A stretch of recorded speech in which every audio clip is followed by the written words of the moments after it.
Here at the Friday Center, they have a good setup where they are taking appointments. People who are coming in, getting their shot for the first time, getting a card, coming back in 3 weeks if it's Pfizer, coming back in 4 weeks if it's Moderna.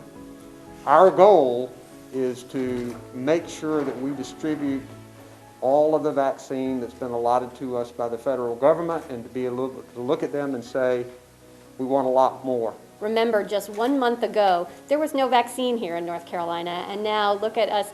A month in, we have more than 400,000 people that have been vaccinated across our state, actually more than 450,000 people that have been vaccinated, and we're speeding up every day. And yes, we've heard the governor's charge to make sure we're accelerating getting folks vaccine, and from the state perspective, we want to help make sure our partners are successful. One thing we know is that there are a lot of people who are 65 and older who want to get vaccines now. Our local health departments, hospitals, public-private partnerships are going on right now to get vaccine into people's arms. As much as there is demand for this vaccine, we continue to hear misinformation and as well as hesitancy around this vaccine. Particularly, we see that hesitancy for those who are living in more rural areas, for those who are in our African American, Hispanic, Latinx community. We want to make sure folks have good information about this vaccine. We want them to know that it's been tested, it is effective,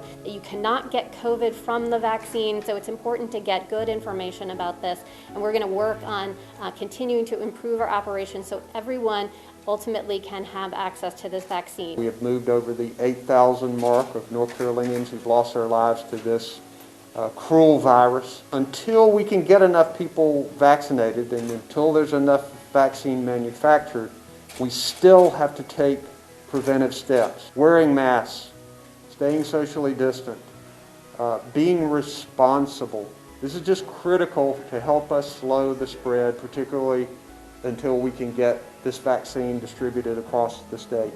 It is the top priority of my administration to make sure we do this as quickly and as equitably as we possibly can.